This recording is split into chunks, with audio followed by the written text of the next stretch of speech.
Story 1. Divorce, bad mistakes, drugs, and crippling depression. One day I woke up and had enough, like a switch turned off in my head. A year later, I was in my own place with a good job and had met my partner. Story 2. In early 2023, I separated from my wife. My son broke his neck with life-changing consequences, and I was diagnosed with cancer, all within the space of 6 weeks. We reconciled for support, but 4 months later, our house was broken into. 5 months after that, we split for good. I was at my lowest and ended up living in a caravan park. The only thing that got me through was the strength of my son and knowing that what I was going through was nothing compared to him. In addition, daily journaling, walking, and talking to friends helped me. Took a while, but I got there. Story 3. A couple of suicide attempts and hospitalization in a psychiatric unit was my lowest point. I made it out of there and turned my life around through a combination of sheer force of will and a loving support network. The realization that I was at my lowest and that it was time to try living in ways I had never considered before was definitely helpful. Story 4. I shot myself in the head with a crossbow. I was on a lot of drugs at the time and saw my mother in my reflection. Couldn't stand it. Let me clarify, do not do what I did. I ended up giving myself a lobotomy, essentially, through sheer luck and the grace of God. Story 5. I would say the last 5 years and ongoing. I have no idea how I am going to beat it. Honestly, I have no intention of it right now. I am just taking everything as it comes. Story 6. So far, I was unemployed for 1.5 years. Now I have a job offer. I applied to a large number of jobs that I may or may not qualify for and hit the jackpot. Story 7. When I went to find a bridge to jump off, I am still alive because my depression makes me lazy and I think, why would I spend the effort on it when I could just randomly get hit by a car? Story 8. That time when I had pneumonia while I was huddled under a plastic bag in the rain in the park. I got out of it because I got lucky. That's all. Story 9. Severe depression. Felt unworthy, unlovable, and in despair. Stood on a bridge and was reminded that I am scared of heights. Somehow that took me in another direction. I stopped caring about what others think. Stopped bragging about things that are absolutely useless. Stopped measuring my potential by my working hours. I just stopped caring. Now 45, married, good job, good life. Still severe depression, still things to cope with, still not everything is right. But that's okay. Who has everything right? Nobody, I guarantee. Story 10. A year ago, I opened myself up to a woman for the first time, and I thought we were doing great. It turned out she was dating other men as well and did not consider our meetings to be dates. She lied to me. How could she do that? I thought. My actions and intentions came from a kind and genuine place in my heart. Was that not enough? The urge to smash a wall and feel numb the entire month of June was difficult. Then my second job picked up. I was working 65-hour weeks, sleeping only 4 hours daily, and still felt depressed. Months passed, and I pieced my confidence back together. I met new people, lost the job, met someone new, began running again, and started taking my health more seriously. My current relationship is ending soon as well, but all that runs through my mind is how grateful and thankful I am to be alive. Now it is just a matter of where I go from here. Again, but I will figure it out. Story 11. Cancer, $40,000 in debt, 10-year relationship collapsed. Learned to drive, got a job at a convenience store, went back to school, got a job, paid the debt, repeating the process now with a new job in September. So far, the money has lasted. Story 12. In the same month, lost the love of my life over a small argument after planning a whole life ahead with her. Parents were on the verge of divorce. Lost my top client at work, lost my bond with my boss, and almost got fired after being the top employee of my company. Stopped my workout routine, which I had been committed to for years. Got really sick and ate poorly. I was between apartments and had to sleep on the floor for weeks. I had invested all my savings, spent all my pocket money, and didn't have enough cash for a while. I never told anyone, never asked for help, never asked for pity, and pretended to be happy while smiling in front of my coworkers, friends, and family. I struggled alone. I overthought alone. I was at war with my soul. Lost desire. Lost purpose. Lost myself. It got so dark. But I remembered I am a man. I am masculine. I am a fighter. I am a soldier. I don't give up. I am strong. I am confident. I am undefeatable. I will rebuild it just the way it was, brick by brick. I embrace pain. I fight through it. I grow stronger. Men are built to suffer and keep going. If failure makes you stronger, then you can never lose. The high testosterone I built from working out and eating healthy saved me. I knew it in my gut that all this commitment wasn't for nothing. I am so grateful for myself. I have this quote by Rocky hanging on my bedroom wall. It ain't about how hard you can hit. It's about how hard you can get hit and keep moving forward. How much you can take and keep moving forward. That's how winning is done. Story 13. My lowest point was January 2004. I wrecked my car in December, draining my bank account. I didn't have a job. I was kicked out of a house where I had been staying because I overextended my stay and was no longer welcome. I was sleeping on a couch that smelled bad, living with a couple I barely knew. My family wanted me to move in with them, but they lived 5 states away on the East Coast. The other option was to sleep in my car. Everyone gave up on me, saying I was a failure who wouldn't amount to anything. I persevered. I never lost hope. I wanted to stay where I was and was determined to turn a new leaf that year. I got some major breaks and found a stable job, making just enough to get my own place. The good fortune continued. Years later, I ended up running a niche business, making enough to quit the traditional 9-to-5 life by fall 2008. It is now July 2025. My business bank account is around $1.5 million. I own 100% of my business with no major debts. My house is nearly paid off. I have the highest overall net worth in my immediate family. Story 14. Currently living through it. Let myself go. Worked a dead-end job in a Big Four company but found a new one that gave me hope. The new company announced we are being made redundant. Girlfriend of 4 years broke up with me unexpectedly without any explanation. Had to move back in with my parents. How I am turning it around at the moment. Found a new job that looks even better on paper. Received my first and last bonus from the job I am being made redundant from. Saving money and refunded planned expenses that were not meant for myself. Lost some weight, gained muscle, and continuing with it. Stopped playing video games daily. Met new people and reconnected with old friends. Respected the decision of my partner with as much integrity as I could, which surprised me. Did some good deeds without expecting anything in return. Started reading books that interest me and that I can apply to life. Considering a psychological appointment to learn more about myself. All this happened within 2 to 3 months. Life did a complete turnaround and then a sharp change for me. Maybe it was for the best because I needed a jumpstart to my ambition again. I was hyper-ambitious before, but my comfort zone got the better of me.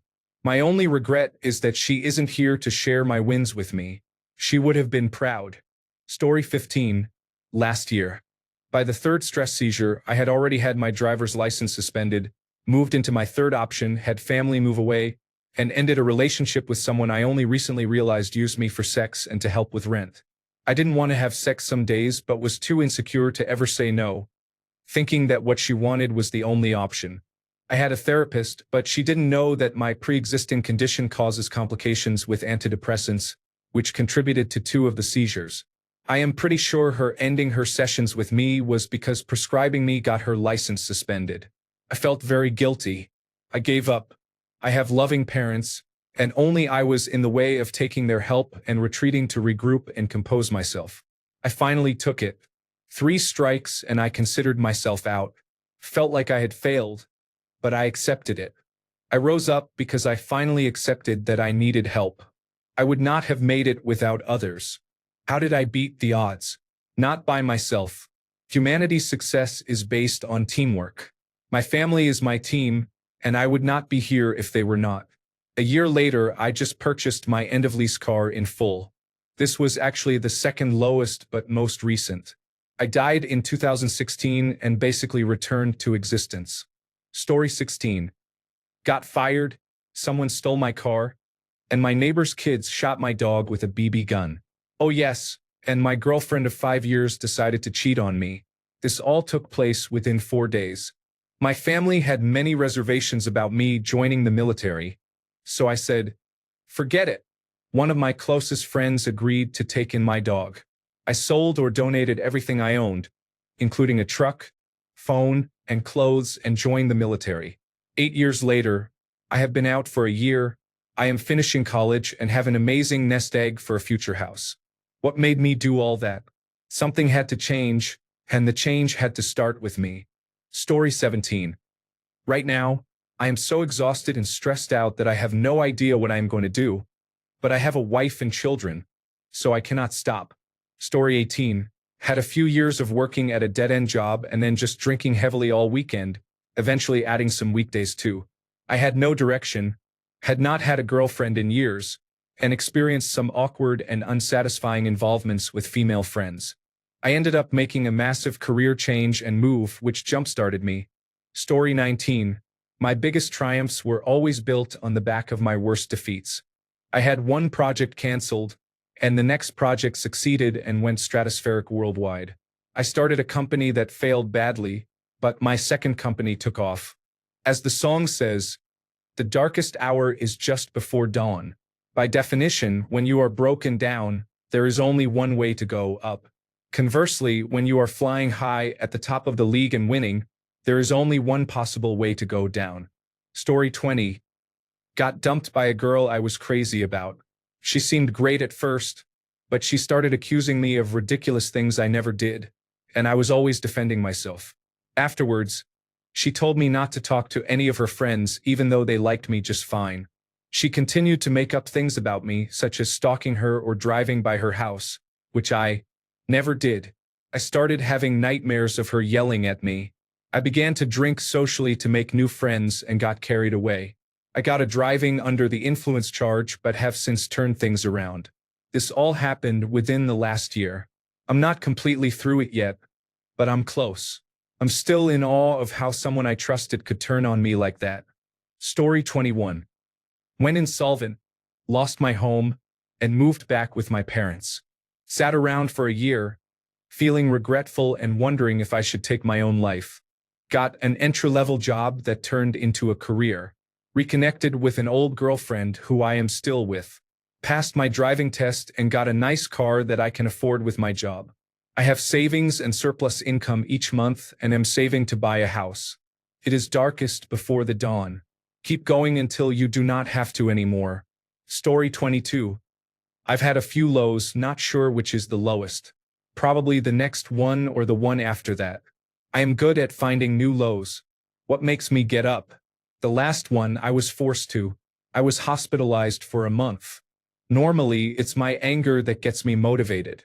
On occasion, it is just plain stupidity. Story 23. At 26 years old, a high school dropout with a GED and 1 semester of college, I was working a dead-end job stocking groceries overnight at a grocery store in the downtown area with zero savings. I recently became homeless because my roommate decided to move back home with his mother.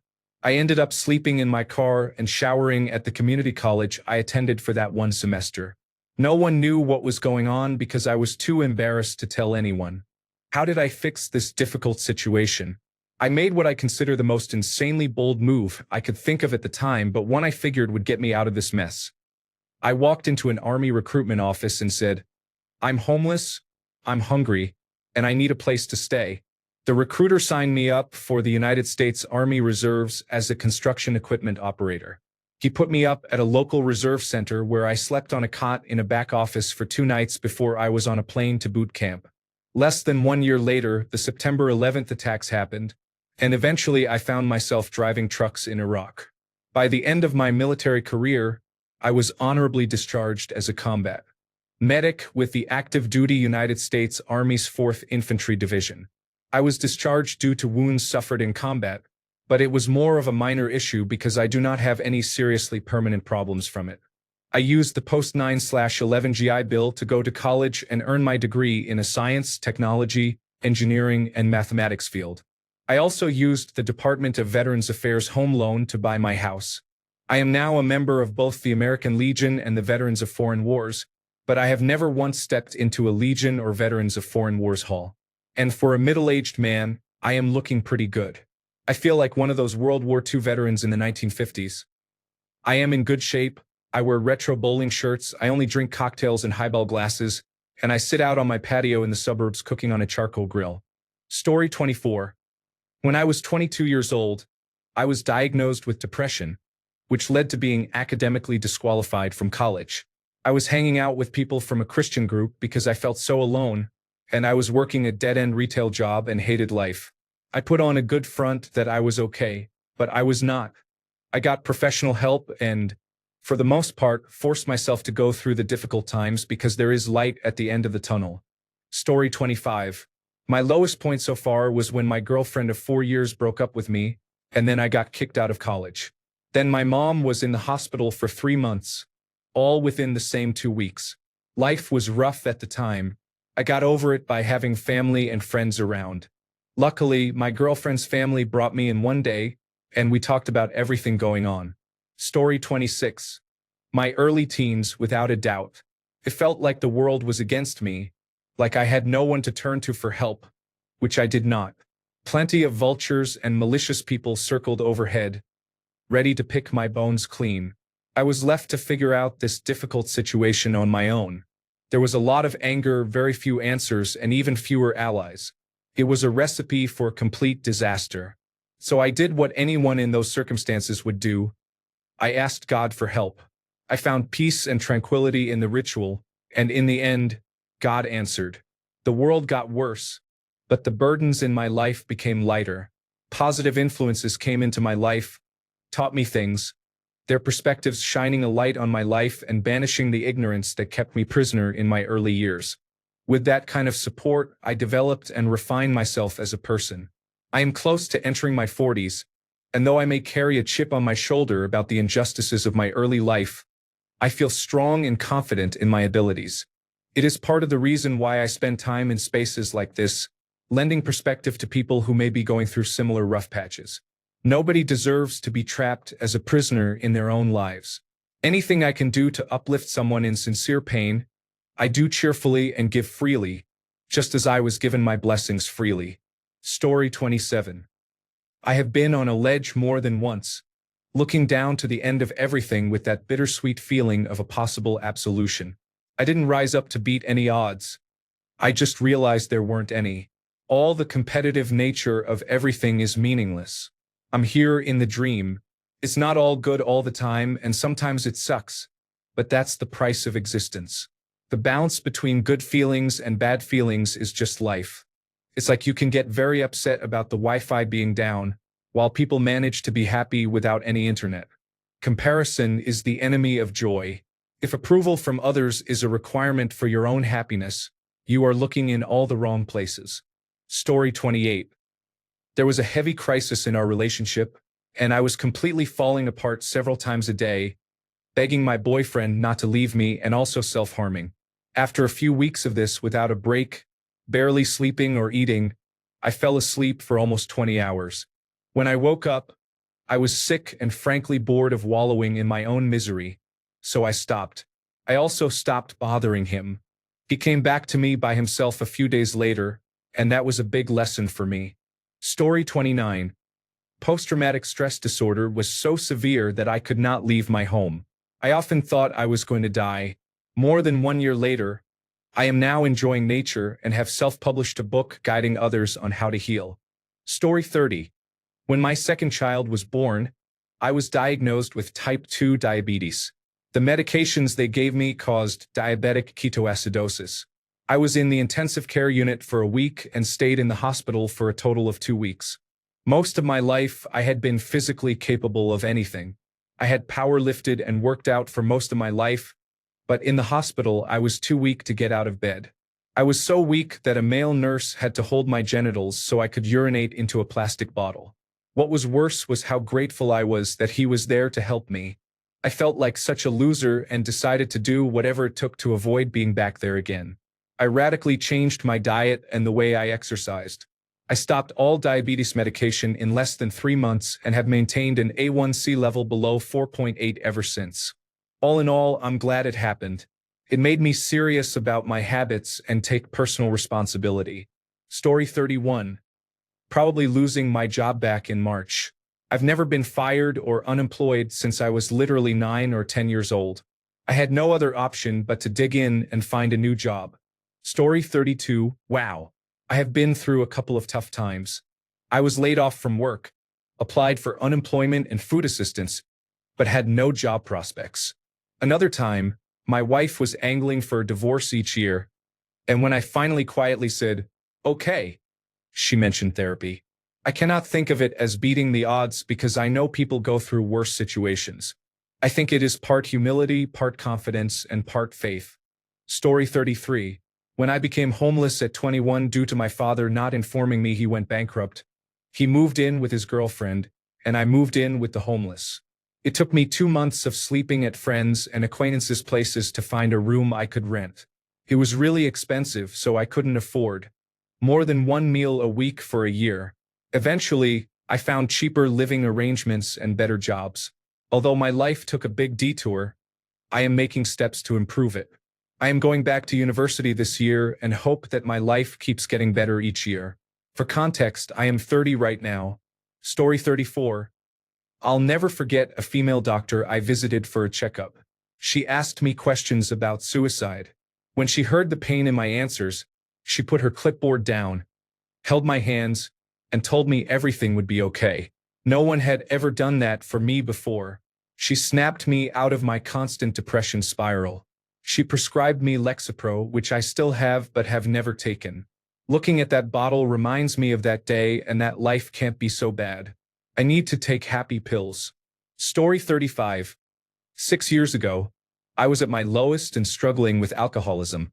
I finally accepted that moderation would not work and decided to quit for good. Wanting to be a more present father for my son was the main catalyst. It is one of the single best decisions I have ever made. Story 36. February 20th, 2012. I needed to be a good father for my daughter, which meant leaving her mother and fighting her in court for years. Story 37. Thank you all for your honest review. Being a man is not easy. There is a lot of responsibility that comes your way, and you have to accomplish all of that to be considered a real man in today's society. Shout out to you all, and to those still working on themselves. I hope you find your true self and your purpose in life. Thanks a bunch for sticking around till the end of the video. Remember to subscribe, and until next time, stay awesome and goodbye.